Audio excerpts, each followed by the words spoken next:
السلام علیکم ورحمۃ اللہ وبرکاتہ۔ وعلیکم السلام ورحمۃ اللہ وبرکاتہ۔ عالم اسلام کے مسلمانوں کے لیے خوشخبری۔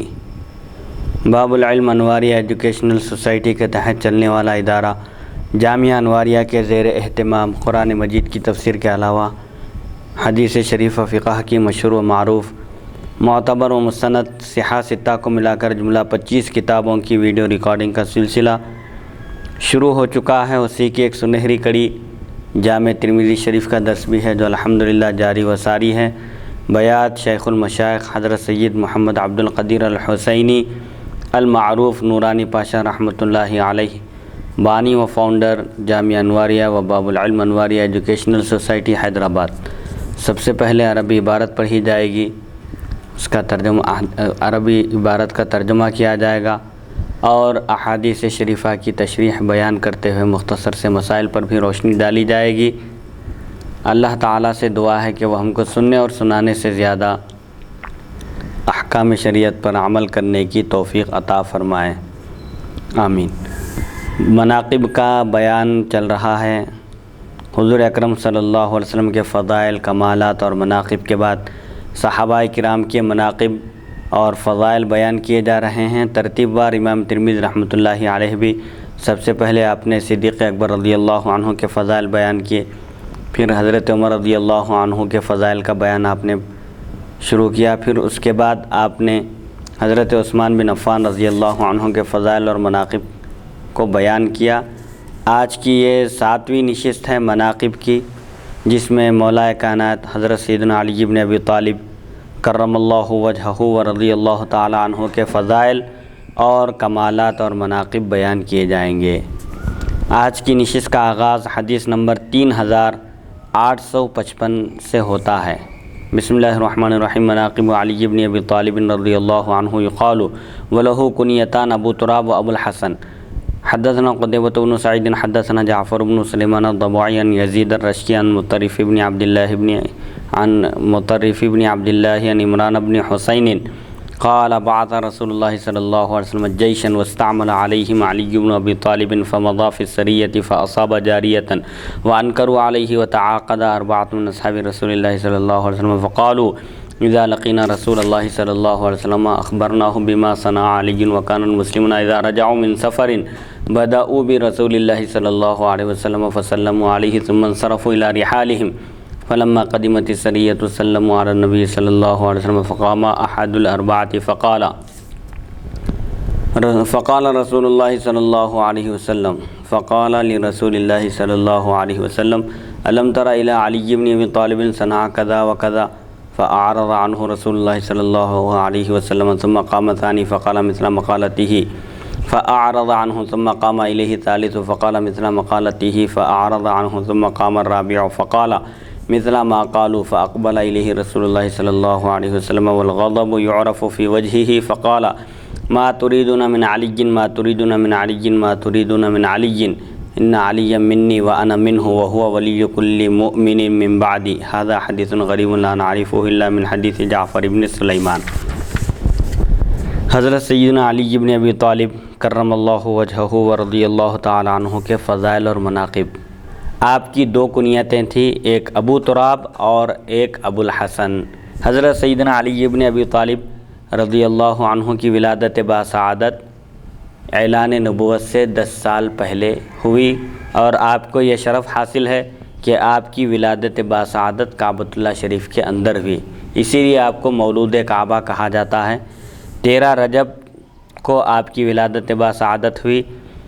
اور حضور صلی اللہ علیہ وسلم کے ساتھ آپ بچپن ہی سے آپ صلی اللہ علیہ وسلم کی آپ کو رفاقت حاصل رہی، اسی لیے بچوں میں سب سے پہلے اسلام قبول کرنے کا شرف حاصل کرنے والے حضرت سیدنا علی بن ابی طالب کرم اللہ وجہہ ہیں۔ آپ کے والد نے بھی آپ کو تاکید کی تھی اور حکم دیا تھا کہ تم رسول اللہ صلی اللہ علیہ وسلم کا ساتھ نہ چھوڑنا۔ چنانچہ حضرت علی رضی اللہ عنہ بچپن ہی سے حضور صلی اللہ علیہ وسلم کی تربیت میں رہے۔ جب عبد المطلب کے وصال کا وقت قریب آیا تو آپ نے ابو طالب کو تاکید کی اور حضور اکرم صلی اللہ علیہ وسلم کو آپ کی پرورش میں دیا۔ حالانکہ ابو طالب خود کثیر العیال تھے اور محتاج اور تنگ دست تھے، اس کے باوجود عبد المطلب نے حضور صلی اللہ علیہ وسلم کی پرورش اور نگہداشت کی ذمہ داری ابو طالب کو اس لیے عطا کی کہ حضور صلی اللہ علیہ وسلم کی ذات گرامی کی برکت سے ابو طالب کا بھی گھر چلے اور ان کے گھر میں برکتوں کا ظہور ہو۔ چنانچہ حضور صلی اللہ علیہ وسلم کی غیر موجودگی میں جب ابو طالب اپنے بچوں کے ساتھ بیٹھ کر کھانا کھاتے تو کھانا سب کو کافی نہ ہوتا تھا، سب پیٹ بھر کر نہیں کھا سکتے تھے اور کھانا ختم ہو جاتا تھا، لیکن حضور صلی اللہ علیہ وسلم جب دسترخوان پر موجود ہوتے تو کھانے میں اس قدر برکت ہوتی تھی کہ سب لوگ کھانا کھانے کے باوجود کھانا بچ جاتا تھا۔ اسی لیے ابو طالب جب تک حضور صلی اللہ علیہ وسلم تشریف نہ لاتے اس وقت تک کھانا شروع نہیں کرتے تھے۔ تو جب ابو طالب نے حضور اکرم صلی اللہ علیہ وسلم کی ظاہری پرورش فرمائی بچپن میں، تو حضور صلی اللہ علیہ وسلم بھی آپ جب بڑے ہو گئے تو آپ نے حضرت علی رضی اللہ عنہ کو اپنی پرورش میں لے لیا اور اپنی تربیت میں رکھا۔ اور حضرت علی ابن ابی طالب رضی اللہ عنہ کی دو کنیتیں ہیں۔ ابو الحسن یہ کنیت اس حیثیت سے ہے کہ حضرت سیدنا امام حسن آپ کے بڑے صاحبزادے ہیں۔ عام طور پر عرب میں جو کنیت رکھی جاتی ہے بڑے لڑکے کے نام سے کنیت رکھی جاتی ہے۔ آپ کے بڑے فرزند کا نام تھا حسن، اسی لیے آپ کو ابو الحسن کہا جاتا ہے۔ اور ایک کنیت آپ کی ابو تراب ہے۔ وہ واقعہ یہ ہے، ابو تراب کنیت ہونے کی وجہ یہ بیان کی جاتی ہے کہ ایک مرتبہ حضرت فاطمہ زہرا رضی اللہ عنہا سے حضرت علی رضی اللہ عنہ کی کچھ بحث ہو گئی۔ عام طور پر زوجین کے درمیان کبھی مخاصمت ہوتی ہے، کبھی کچھ بحث تکرار ہوتی ہے، ایسا ہی کچھ معاملہ ہو گیا میاں بیوی کے درمیان۔ تو حضرت علی رضی اللہ عنہ اس وقت گھر سے باہر نکل گئے اور مسجد میں جا کر لیٹ گئے۔ حضور اکرم صلی اللہ علیہ وسلم حضرت فاطمہ رضی اللہ عنہا کے پاس آئے اور پوچھا کہ علی کہاں ہیں؟ تو انہوں نے عرض کیا کہ علی سے میری بحث ہو گئی ہے، تکرار ہو گئی ہے، اسی لیے وہ گھر سے باہر نکل کر مسجد میں چلے گئے ہیں۔ آپ صلی اللہ علیہ وسلم حضرت علی رضی اللہ عنہ کے پاس مسجد میں تشریف لائے تو دیکھا کہ آپ مٹی پر، کنکروں پر آپ آرام فرما رہے ہیں، مٹی پر حضرت علی رضی اللہ عنہ۔ تو حضور صلی اللہ علیہ وسلم نے حضرت علی رضی اللہ عنہ کو اٹھاتے ہوئے فرمایا قم یا ابا تراب۔ آپ کے پشت اقدس کو، پیٹھ کو مٹی لگ گئی تھی نیچے لیٹنے کی وجہ سے، تو حضور صلی اللہ علیہ وسلم اس مٹی کو دیکھ کر آپ نے فرمایا قم یا ابا تراب، مٹی جھٹکتے ہوئے آپ نے فرمایا اے ابو تراب اٹھو، اے مٹی والے۔ تو اس وقت سے آپ کی یہ کنیت ابو تراب بھی ہو گئی اور اس کنیت سے پکارے جانے کو آپ پسند فرماتے تھے، چونکہ یہ کنیت رسول اللہ صلی اللہ علیہ وسلم کی عطا کی ہوئی تھی۔ سبحان اللہ سبحان اللہ۔ لیکن مفتی صاحب اس میں یہ جو بات بتائی گئی ہے حدیث شریف میں غالباً کہ جو صحابہ کے اور حضور اکرم صلی اللہ علیہ وسلم کے جو واقعات اس میں بیان کیے جاتے ہیں، در حقیقت ان واقعات میں عموماً اکثر و بیشتر امت کے لیے ایک تعلیم بھی ہوتی ہے۔ جی۔ اگر بیوی سے جھگڑا ہو جائے، لڑائی ہو جائے، تو ایسی صورت میں شوہر کو چاہیے کہ وہ گھر کے باہر نکل جائے۔ بہتر ہے کہ مارنے سے، گھر میں رہیں گے غصہ جو ہے بے قابو ہو کر عورتوں پر یعنی بیوی کو جو ہے نا پھر مارنا شروع کر دیں گے۔ اس سے بہتر یہ ہے کہ فوری گھر کے باہر آ جائیں تاکہ غصہ ختم ہو جائے اور حالات جو ہے نارمل معاملے پر جو ہے آ جائیں۔ جی۔ تو کیا یہ اس بات کا اشارہ ہے؟ اس میں بھی اس بات کی تعلیم ہے کہ آدمی صبر و تحمل سے کام لے، برداشت کرے، ورنہ نوبت طلاق تک چلی جا سکتی ہے۔ جیسے عام طور پر ہوتا ہے، انسان جب غصے میں آتا ہے، غصے میں آ کر طلاق دے دیتا ہے، پھر بعد کے واقعات جو ہوتے ہیں۔ ان تمام چیزوں سے بچنے کے لیے بہتر یہ ہے کہ آدمی خاموشی اختیار کرے، ہو سکتا ہے تو باہر نکل کر چلا جائے، اگر نہیں نکل سکتا ہے باہر، ضروری کام ہے گھر میں، تو ایسے موقع پر خاموشی اختیار کرے، اور خاموشی ہی ان کا سب سے بہترین جواب ہے۔ اگر بحث تکرار کریں گے بات آگے بڑھ سکتی ہے، نوبت طلاق تک بھی آ سکتی ہے، اختلافات اور بڑھ جا سکتے ہیں۔ اسی لیے جہاں تک ہو سکے، اسی لیے حضور صلی اللہ علیہ وسلم نے ارشاد فرمایا کہ عورت ٹیڑھی پھسلی سے پیدا کی گئی ہے، اگر تم اس کو سیدھے کرنے کی کوشش کرو گے تو توڑ دو گے۔ پھسلی ٹیڑھی ہی ہوتی ہے، اس کو سیدھا نہیں کیا جا سکتا۔ جب ٹیڑھی پھسلی سے پیدا کی گئی ہے عورت تو وہ سیدھی نہیں ہو سکتی۔ اس کو سیدھا کرنے کا مطلب کیا ہے؟ اس کو طلاق دینا ہوگا پھر۔ تو اسی لیے طلاق سے روکا گیا ہے، اور جہاں تک ہو سکے اصلاح کے ذریعے اور سمجھا بجھا کر معاملے کو رفع دفع کرنے کا حکم دیا گیا۔ اور اسی طرح قرآن مجید میں اللہ تعالیٰ ارشاد فرماتا ہے کہ جاہلوں سے دور ہو جاؤ، ان سے اعراض کرو، منہ پھیر لو۔ تو اس کا مطلب صرف عام جاہل لوگ اس آیت سے جو ہے مراد ہیں، یا پھر اگر بیوی بھی جاہل ہے تو اس سے بھی جو ہے منہ پھیر لینا چاہیے؟ جی، کیونکہ جاہلوں کا جواب دینا نہیں ہے، جو علم سے واقف نہیں ہے، عالم نہیں ہے، مطلب یہ ہے کہ جو سمجھ بوجھ کی صلاحیت نہیں رکھتا، ایسے شخص سے الجھنا جاہلوں سے الجھنے سے روکا گیا ہے۔ جہاں تک ہو سکے خاموشی اختیار کی جائے، اور جاہلوں کا جواب خاموشی ہی ہے، خاموشی میں ہی سلامتی ہے۔ وہ آیت مبارک کون سی مطلب اس کا ترجمہ فرمائیے، میں نے ابھی جو عرض کی ہے۔ وَأَعْرِضْ عَنِ الْجَاهِلِينَ، قرآن مجید میں اللہ تعالیٰ حضور صلی اللہ علیہ وسلم سے فرماتا ہے خُذِ الْعَفْوَ وَأْمُرْ بِالْعُرْفِ وَأَعْرِضْ عَنِ الْجَاهِلِينَ، یعنی معاف کریے، درگزر کرنے کو اختیار کیجئے، اور جاہلوں سے اعراض کیجئے، یعنی جاہلوں سے الجھیے مت، دور ہو جائیے، ان سے بے رخی اختیار کریے۔ تو بہرحال حضرت سیدنا علی بن ابی طالب کرم اللہ وجہہ و رضی اللہ تعالیٰ عنہ کے بے شمار فضائل اور مناقب ہیں۔ تمام امت کے علماء کا اس بات پر اتفاق ہے، تمام امت کا، کہ صحابہ کرام میں سیدنا ابوبکر صدیق، سیدنا عمر فاروق، سیدنا عثمان بن عفان رضی اللہ عنہ کے بعد سب سے معزز ہستی، سب سے مکرم ہستی حضرت سیدنا علی بن ابی طالب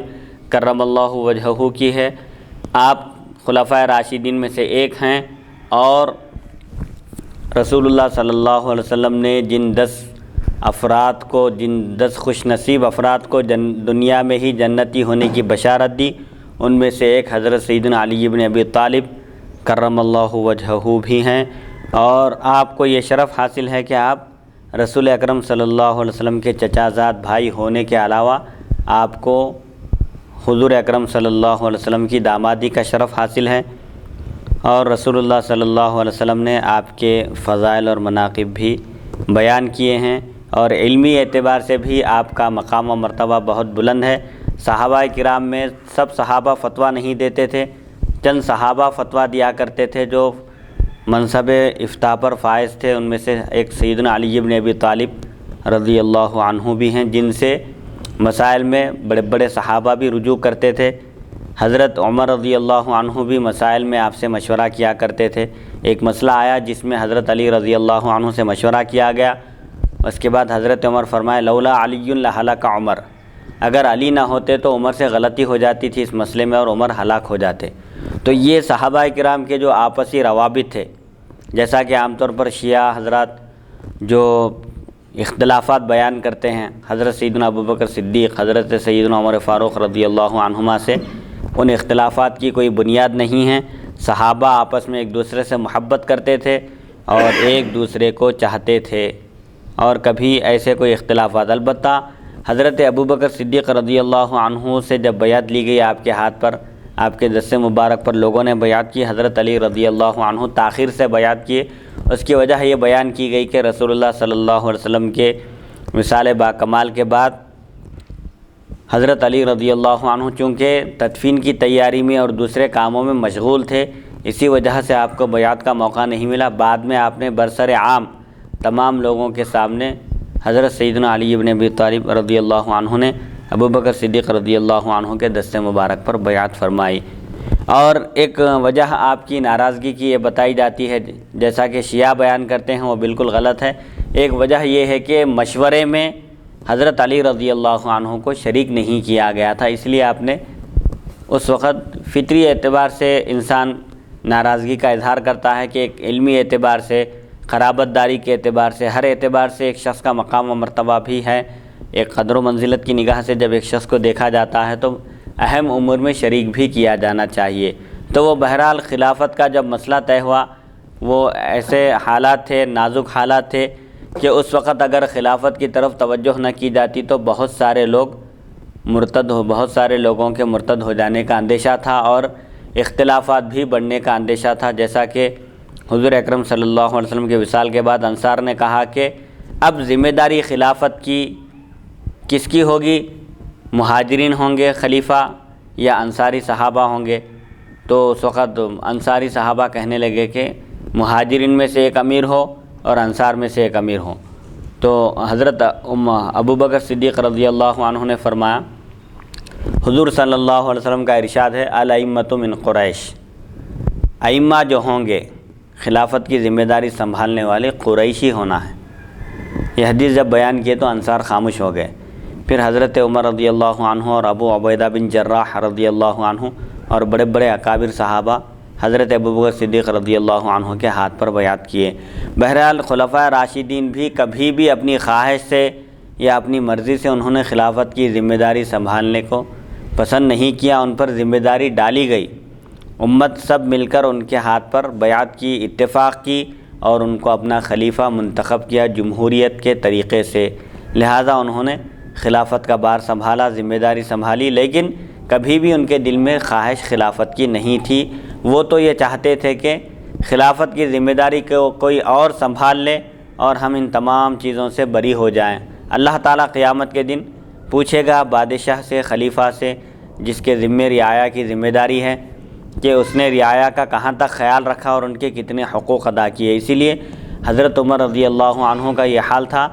کہ آپ انسانوں کی نگرانی کے ساتھ ساتھ جانوروں کی بھی نگرانی کیا کرتے تھے خلیفہ ہونے کی وجہ سے۔ ایک مرتبہ آپ ایک دریا کے کنارے ایک اونٹ کو خارش ہو گئی تھی یا بہرحال کچھ بیماری ہو گئی تھی، پھوڑا ہو گیا تھا، تو آپ اس پھوڑے کو صاف کرتے ہوئے اس کو دھو رہے تھے، تو کسی نے پوچھا کہ ارے آپ خلیفہ ہیں اور یہ کام کر رہے ہیں؟ آپ نے فرمایا کہ قیامت کے دن اگر اللہ تعالیٰ مجھ سے اس کے بارے میں پوچھے گا تو میں کیا جواب دوں گا؟ تو یہ بہت بڑی بھاری ذمہ داری تھی۔ حضرت علی رضی اللہ عنہ بھی اس ذمہ داری کی، جب آپ کو یہ ذمہ داری سونپی گئی تو اس وقت آپ نے فرمایا کہ یہ بہت بڑا بھاری بوجھ ہے، کوئی اور دوسرا اس کو اٹھا لیتا تو میں اس سے دستبردار ہو جاتا تھا، بری ہو جاتا تھا، لیکن اس وقت امت میں آپ سے بڑھ کر کوئی معزز اور مکرم ہستی نہیں تھی، آپ ہی خلافت کے اہل تھے۔ پھر آپ کے دور، بلکہ حضرت عثمان بن عفان رضی اللہ عنہ کے دور ہی سے خلافت میں گڑبڑ شروع ہو گئی، فسادی لوگ پیدا ہو گئے اور خلافت کے نظام کو درہم برہم کرنے کے لیے انہوں نے خلیفہ پر الزام لگائے۔ حضرت سیدنا عثمان بن عفان رضی اللہ عنہ پر بھی الزامات لگائے گئے کہ انہوں نے اہم پوسٹوں پر، عہدوں پر بنو امیہ کے لوگوں کو فائز کر دیا ہے۔ حالانکہ جو آدمی جس چیز کا اہل ہوتا ہے، اگر وہ اپنا رشتہ دار ہی کیوں نہ ہو، اگر وہ اس پوسٹ کا اہل ہے، اس ذمہ داری کو سنبھال سکتا ہے، اس سے زیادہ کوئی لائق اور فائق نہ ہو، تو یہ خلیفہ کی یہ ذمہ داری بنتی ہے ذمہ دار شخص کی کہ وہ عہدہ جس کے لائق ہے وہ شخص اس کے حوالے کر دے، ورنہ اگر نااہل کے حوالے کرے گا تو قیامت کے دن اس سے پوچھ ہوگی۔ چنانچہ حضرت عثمان بن عفان رضی اللہ عنہ کے عہد مبارک ہی سے فتنوں کا آغاز ہو گیا، لڑائی جھگڑے اور بہت سارے مسائل پیدا ہوئے۔ حضرت علی رضی اللہ عنہ سے کسی نے کہا کہ شیخین کے زمانے میں، ابو بکر صدیق، حضرت عمر فاروق رضی اللہ عنہما کے زمانے میں امن تھا، ہر طرف اسلام کا چرچا تھا، اسلام کی نشر و اشاعت ہو رہی تھی اور پرامن ماحول تھا، ایسی کوئی فتنے کی جنگ وغیرہ نہیں تھی، جنگوں کا ماحول نہیں تھا، سب کچھ پرامن تھا، یعنی اسلام پھیل رہا تھا اور جو چیزیں ہونا چاہیے ایک خلیفہ کی نگرانی میں وہ سب امور طے پا رہے تھے۔ لیکن کیا بات ہے کہ آپ لوگوں کے دور میں ایسا بدامنی پھیلی ہوئی ہے اور ہر طرف فتنہ فساد، لڑائی جھگڑے اور خانہ جنگی ہو رہی ہے۔ تو حضرت علی رضی اللہ عنہ نے کیا بہترین جواب ارشاد فرمایا کہ ان کے وزیر ہم تھے، اور وزیر صحیح ہونا ہے، ان کو مشورہ دینے والا اگر بادشاہ کو صحیح ہو تو بادشاہت صحیح نہج پر چلتی ہے اور امن و امان قائم رہتا ہے، عدل و انصاف کا بول بالا رہتا ہے، لڑائی جھگڑے کا ماحول پیدا نہیں ہو سکتا۔ کب؟ جبکہ وزیر عقل مند ہو اور درست ہو، صحیح ہو۔ تو حضرت علی فرمایا کہ ان کے زمانے میں امن اس لیے تھا کہ ہم ان کے وزیر تھے، اور ہمارے زمانے میں یہ جو خانہ جنگی ہو رہی ہے اس کی وجہ یہ ہے کہ ہمارے وزیر نااہل ہیں، تم ہمارے وزیر بن گئے ہیں۔ تو وزیر کے اوپر رہتی، بادشاہت کا پورا دار و مدار وزیر کے اوپر ہوتا ہے۔ جیسا وزیر ہوگا، عام طور پر بادشاہ نے وقت بھی وزراء سے مشورہ کر کے کام کیا کرتے تھے، اسی لیے عقل مند شخص کو وزیر رکھا جاتا تھا جو صحیح فیصلات کرے اور جو صحیح مشورہ دے۔ اب یہ جو بات بتائی گئی ہے مفتی صاحب، آپ نے ابھی جو فرمایا کہ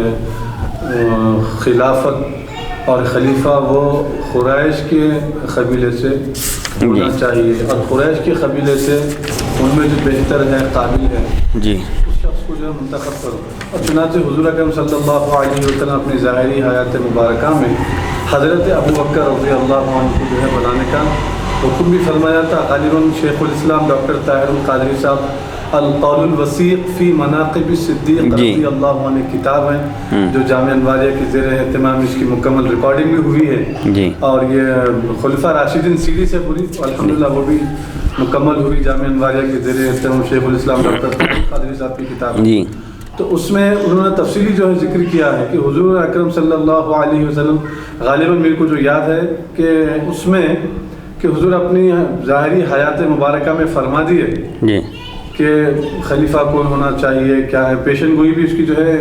فرما دی گئی ہے. لیکن یہ جو فرمانے کہ قریش میں سے قریش کے قبیلے میں سے خلیفہ کو مقرر کیا جائے. تو اب یہ قیامت تک اگر ہم کسی کو خلیفہ بنانا چاہتے ہیں, جیسا کہ آج خلافت کے حالات نہیں ہیں, قیامت سے پہلے کل کو خلافت کے جیسے حالات جو ہے پائے جائیں, مسلمان مضبوط ہو جائیں, مسلمان ہر اعتبار سے قوی ہو جائیں, ان کے اندر ایک کمال کوالٹی صلاحیت ان کے اندر پیدا ہو جائیں, جب وہ حکومت بنانے کے موقوف میں آ جائیں, تو ایسی صورت میں کیا وہ خلیفہ پھر قریش سے ہی جو ہے بنایا جائے گا یا پھر اس سائڈ کے ہی بنایا جائے گا اس حدیث مبارک کی روشنی میں؟ تو اس حدیث مبارک کی روشنی میں صرف خلفاء راشدین ہی مراد تھے یا پھر قیامت تک آنے والے خلفاء جو ہے وہ بنو ہاشم میں سے ہونا چاہیے؟ اور پھر اس میں اس حدیث مبارک سے جو ہے بنو ہاشم کے خاندان کی فضیلت بھی معلوم ہو رہی ہے. خلفاء راشدین کے بعد سیدنا امام حسن رضی اللہ عنہ نے 6 مہینے تک خلافت کی ذمہ داری سنبھالی. اس کے بعد آپ نے امیر معاویہ کے حق میں دستبرداری اختیار کی. حضور صلی اللہ علیہ وسلم نے یہ بھی پیشن گوئی فرمائی تھی کہ خلافت علی منہاج نبوت کے نہج پر جو حکومت ہوگی, خلافت ہوگی, اس کی مدت 30 سال ہے. اس کے بعد بادشاہت کا آغاز ہوگا, بادشاہت آئے گی. اور یہ خلافت کا جو نظام تھا امت میں جمہوریت کا نظام تھا, جس کو عوام منتخب کرے وہی خلیفہ ہے, وہی بادشاہ ہے. لیکن 30 سال تک ایسی خلافت رہے گی. اس کے بعد پھر بادشاہت ہوگی, باپ کے بعد بیٹا, پھر بیٹے کے بعد بیٹا. یہ بادشاہی نظام ہے. تو اسلام میں یہ نظام پسند نہیں کیا گیا. اسلام کا جو نظام ہے وہ بادشاہی نظام نہیں ہے, بلکہ اسلامی نظام کا دار و مدار صلاحیت اور قابلیت پر ہے. اسی لیے حضور صلی اللہ علیہ وسلم کے بعد خلافت کی ذمہ داری حضرت سیدنا ابوبکر صدیق رضی اللہ عنہ کو سونپی گئی, جو آپ کے رشتہ دار نہیں تھے. پھر حضرت ابوبکر صدیق رضی اللہ عنہ نے جب محسوس کیا کہ آپ کے وصال کا وقت قریب آ چکا ہے, تو آپ نے حضرت سیدنا عمر فاروق رضی اللہ عنہ کو خلیفہ نامزد کیا اور فرمایا کہ عمر سے میری کوئی رشتہ داری نہیں ہے, اور چونکہ میں امت میں سب سے زیادہ عمر کو اس عہدے کے لائق پاتا ہوں, اس ذمہ داری کو سنبھالنے کے قابل پاتا ہوں, اسی لیے میں ان کو جانشین اور خلیفہ منتخب کرتا ہوں. پھر حضرت عمر رضی اللہ عنہ کی جب شہادت ہوئی تو آپ نے بھی اس وقت کیا کیا, خلافت کے لیے 6 افراد کے نام آپ نے پیش کیے کہ یہ 6 افراد ایسے ہیں جن کو رسول اللہ صلی اللہ علیہ وسلم نے دنیا ہی میں جنت کی خوشخبری دی تھی, لہٰذا امت ان 6 افراد میں سے کسی ایک کو اپنا خلیفہ منتخب کر لے. پھر حضرت سیدنا عثمان بن عفان رضی اللہ عنہ کی شہادت کے بعد امت بالاتفاق حضرت سیدنا علی بن ابی طالب کرم اللہ وجہہ کے دست اقدس پر بیعت کی. بہرحال یہ قریش ہی میں سے ہونا چاہیے خلیفہ. اب بعد میں لوگ غاصب بن گئے, خلافت پر قبضہ کر لیے. بہرحال حالات کچھ ایسے پیش آئے کہ اب قریش میں سے حضرت سیدنا امام حسن رضی اللہ عنہ تک خلافت چلی. پھر اس کے بعد بادشاہت کا آغاز ہوا بنو امیہ سے. حضرت امیر معاویہ رضی اللہ عنہ سب سے پہلے بادشاہ ہیں. تو قریش میں سے خلیفہ کا ہونا یہ ضروری ہے. البتہ قیامت کے قریب سیدنا امام مہدی رضی اللہ عنہ جو قریش قبیلے سے ہی ہوں گے, حضور صلی اللہ علیہ وسلم کے اہل بیت میں سے ہوں گے. آپ کا نام محمد ہوگا اور کنیت ابو القاسم ہوگی. آپ قیامت کے قائم ہونے سے پہلے دنیا میں عدل و انصاف قائم کریں گے, امن و امان قائم کریں گے, اور مال و دولت کی ایسی کثرت ہوگی کہ لوگ زکوٰۃ اور صدقات دینے کے لیے مال لے کر نکلیں گے. تو کوئی بھی ان کو ایسا شخص نہیں ملے گا جو زکوٰۃ پانے کا مستحق ہو۔ تو بہرحال حضور صلی اللہ علیہ وسلم جو پیشن گوئی فرمائے تھے، 30 سال تک خلافت اعلیٰ منہاج النبوت رہی۔ اس کے بعد پھر بادشاہت کا آغاز ہوا۔ سیدنا امام حسن رضی اللہ عنہ نے 6 مہینے تک خلافت کی ذمہ داری سنبھالی۔ اس کے بعد آپ امیر معاویہ رضی اللہ عنہ کے حق میں خلافت سے دستبردار ہو گئے، محض امت کو قتل و غارت گیری سے بچانے کے لیے، چونکہ رسول اللہ صلی اللہ علیہ وسلم نے پیشن گوئی فرما دی تھی۔ سیدنا امام حسن رضی اللہ عنہ کی طرف اشارہ کر کے فرمایا تھا، یہ میرے بیٹے ہیں، فرزند ہیں، سید ہیں، یہ امام حسن رضی اللہ عنہ سید ہیں، سردار ہیں۔ اللہ تعالیٰ ان کے توسط سے، ان کے طفیل، ان کے ذریعے سے مسلمانوں کی 2 بڑی جماعتوں کے درمیان صلح کرائے گا۔ سبحان اللہ۔ چنانچہ سیدنا امام حسن رضی اللہ عنہ نے امت کو قتل و غارت گیری سے، فتنے سے اور ختم کیے جانے سے بچانے کے لیے آپ نے امیر معاویہ رضی اللہ عنہ کے حق میں خلافت سے دستبرداری اختیار کر لی۔ تو آپ کے جو محبین تھے، چاہنے والے تھے، آ کر آپ کو طعنہ دینے لگے، نکتہ چینی کرنے لگے۔ ایک شخص نے کہا، ایک بدبخت نے، کہ یا عار المؤمنین، اے مومنوں کے عار، یعنی آپ کی وجہ سے مومنوں کو شرم اور عار لاحق ہو گئی ہے، شرم سے ہمارا سر جھک گیا ہے۔ تو آپ نے فوراً جواب دیا، العار خیر من النار۔ اگر میں خلافت سے دستبرداری اختیار نہ کرتا اور مسلمانوں کی 2 جماعتوں کے درمیان لڑائی ہوتی، جنگ کا ماحول پیدا ہوتا اور مسلمان مارے جاتے، تو اس کا سبب میں بنتا تھا، اس وجہ سے جہنم میں داخل ہونے کا سبب بنتا تھا۔ تو جہنم سے عار بہتر ہے، یہ عار نار سے بہتر ہے۔ دنیاوی عار ہے اور بظاہر عار ہے یہ، لیکن حقیقت میں عار نہیں ہے۔ یہ بہت بڑی قربانی ہے، یہ بہت بڑے صبر و تحمل کی بات ہے کہ آدمی خلافت، جبکہ سارے لوگ مائل ہیں ان کو خلیفہ بنانے کے لیے اور وہی سب سے زیادہ مستحق بھی ہیں، لیکن لڑنے کے لیے بھی تیار ہیں، خون بہانے کے لیے، اپنی جانوں کا نذرانہ پیش کرنے کے لیے تیار ہیں، اس کے باوجود خلافت سے دستبرداری اختیار کرنا اور اپنے حق کو چھوڑ دینا، یہ بہت بڑے دل اور جگر کی بات ہے۔ یہ سیدنا امام حسن رضی اللہ عنہ نے قربانی دی، اور چونکہ آپ کو معلوم تھا کہ 30 سال مکمل ہو چکے ہیں، اب یہاں سے پھر بادشاہت کا آغاز ہوگا، تو میں اس میں کیوں ملوث ہوں، یہ کہہ کر آپ نے خلافت سے دستبرداری اختیار کر لی۔ سبحان اللہ۔ اس میں ایک مختصر تعلیم یہ ہے کہ جو حضور اکرم صلی اللہ علیہ وسلم اور حضرت ابوبکر صدیق رضی اللہ عنہ اپنے بعد اپنی اولاد کو خلیفہ نہیں بنا کر حضرت عمر رضی اللہ عنہ کے حق میں دستبردار ہو گئے، ان کو اپنا خلیفہ بنائیں آپ دنیا سے پردہ فرمانے سے پہلے۔ اپنے حضرت عمر نے، حضرت عثمان نے حضرت علی رضی اللہ عنہ کو جو ہے خلیفہ جو ہے بنایا گیا ہے، اور پھر خواجہ معین الدین چشتی رحمۃ اللہ علیہ اپنے فرزند کو نہیں بنا کر بختیار کاکی رحمۃ اللہ علیہ کو جو ہے جانشین اور خلیفہ بنایا۔ حضرت بختیار کاکی رحمۃ اللہ علیہ اپنی اولاد کو نہ بناتے ہوئے بابا فرید الدین نے اپنی اولاد کو نہ بناتے ہوئے نظام الدین محبوب الہی رحمۃ اللہ علیہ۔ تو یہی سلسلہ جو چلتے ہوئے آیا ہے، اس میں امت کے لیے یہ تعلیم ہے کہ اگر پیری مریدی جو کرتے ہیں، اس میں اچھے بھی ہیں، لیکن بعض ایسے لوگ بھی ہیں کہ اپنی اولاد کو جو ہے جانشین بنا دیتے ہیں، جبکہ خود اولاد کے اندر اہلیت اور صلاحیت اور کوالٹی جو ہونا چاہیے شریعت کے اعتبار سے وہ ہوتی نہیں ہے، بلکہ اس سے کئی زیادہ بہتر خوبیاں، کوالٹی مریدین اور ان کے خلفاء میں پائی جاتی ہے۔ تو اسلام کی تعلیم یہ ہے، جو قابل ہیں، لائق ہیں، متقی ہیں، پرہیزگار ہیں، علمی اعتبار سے، روحانی اعتبار سے، ان تمام چیزوں کو مد نظر رکھتے ہوئے مریدین میں سے اگر کوئی قابل ہے اولاد سے زیادہ تو اس کو خلیفہ اور جانشین بنانا چاہیے، روحانیت کے معاملے میں بھی اور دنیاوی معاملے میں۔ کیا یہ صحیح ہے مفتی صاحب؟ ہاں صحیح ہے، اس میں لیاقت، قابلیت اور صلاحیت کو مد نظر رکھنا چاہیے، جیسا کہ حضور صلی اللہ علیہ وسلم کے بعد خلافت کا طریقہ رہا ہے، اور پھر بعد میں جو پیران طریقت کا بھی معاملہ تھا، وہ لوگ بھی جس کو اہل اور لائق پاتے تھے اس کے ذمے خلافت، وہ رشد و ہدایت کی ذمہ داری اس کو سونپ دیتے تھے۔ حدیث نمبر 3855، حضرت عمران بن حسین رضی اللہ عنہ سے روایت ہے، رسول اکرم صلی اللہ علیہ وسلم نے ایک لشکر بھیجا اور حضرت علی ابن ابی طالب رضی اللہ عنہ کو اس کا امیر مقرر فرمایا۔ آپ لشکر کے ساتھ تشریف لے گئے اور ایک باندی سے صحبت کی، یعنی میدان جنگ میں اترے، اور کفار کے خلاف جب جنگ ہوئی تو ان کے مرد اور عورتیں جو مسلمانوں کے قبضے میں آ گئے، قیدی بن کر آئے تو مرد غلام شمار کیے جاتے ہیں اور عورتیں باندیاں جن سے صحبت کرنا مسلمانوں کے لیے حلال ہوتا ہے، بغیر شادی کے بھی ان سے تعلقات قائم کر سکتے ہیں۔ یہ باندیوں کا نظام جنگ ہونے کے بعد ہے۔ تو حضرت علی رضی اللہ عنہ اس غزوے کے، اس سریے کے امیر تھے، اس لشکر کے۔ بہرحال جنگ ہوئی اور باندیاں مسلمانوں کی ملکیت میں آ گئیں، تو حضرت علی رضی اللہ عنہ نے ایک باندی سے صحبت کی، لوگوں نے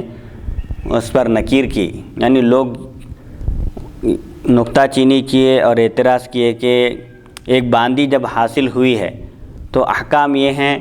کہ جو میدان جنگ میں جو عورتیں قید ہو کر آتی ہیں ان کا حکم باندیوں کا ہوتا ہے، مال غنیمت تقسیم ہونے سے پہلے اس میں کسی قسم کا تصرف نہیں کر سکتے۔ یہ صحابہ کرام بعض اس میں ایک مسئلہ یہ بھی تھا کہ جو عورتیں قیدی بن کر آتی ہیں، مسلمانوں کی ملکیت میں داخل ہوتی ہیں، باندی بن جاتی ہیں، جو بھی عورت قید ہو کر آئے ہو، بالغ ہو تو اس کو 3 حیض آنے تک، یعنی اس کی مدت حیض گزرنے تک اس کی عدت، اس کے لیے عدت لازم ہے اس وقت۔ وہ یہ ہے کہ استبراء رحم، یعنی ایک شخص کی پہلے سے وہ بیوی ہے ایک کافر کی، تو ہو سکتا ہے کہ اس کافر سے اس کو حمل ٹھہرا ہو، اسی لیے استبراء رحم ضروری ہے کہ اس عورت کو پیریڈ آنے کے بعد پھر وہ پیریڈ سے پاک ہو جائے، حیض سے، اس وقت تک اسے صحبت کرنا نہیں ہے۔ تو اس میں اجتہاد بھی ہے صحابہ کا۔ بعض یہ سمجھتے تھے کہ جو لشکر کے امیر ہیں ان کو اجازت ہے کہ وہ مال غنیمت تقسیم ہونے سے پہلے بھی اس میں تصرف کر سکتے ہیں۔ بہرحال حضرت علی رضی اللہ عنہ ایک باندی سے صحبت کیے تو لوگ اس پر نکیر کیے کہ بھئی ایسا ان کو نہیں کرنا چاہیے تھا مال غنیمت تقسیم ہونے سے پہلے۔ تو حضرت علی رضی اللہ عنہ کے بارے میں اس طرح وہ لوگ دل میں خیال کیے۔ یہ 4 صحابہ کرام نے آپس میں معاہدہ کیا کہ نبی اکرم صلی اللہ علیہ وسلم سے ملاقات کے وقت آپ کو حضرت علی رضی اللہ عنہ کا واقعہ بتائیں گے کہ ایسا آپ لشکر کا امیر مقرر کیے، اور جب جنگ ہوئی اور عورتیں قیدی بن کر آئیں، باندیاں بن گئیں اور وہ مسلمانوں کی ملکیت میں آ گئیں، تو حضرت علی رضی اللہ عنہ نے ایک باندی سے صحبت کی۔ اس مسئلے کو ہم پوچھیں گے حضور صلی اللہ علیہ وسلم سے۔ مسلمانوں کی عادت تھی کہ سفر سے واپسی پر سب سے پہلے نبی کریم صلی اللہ علیہ وسلم کی خدمت میں حاضر ہوتے، سلام عرض کرتے، پھر گھروں کو جاتے۔ جب بھی مسلمانوں کا کوئی لشکر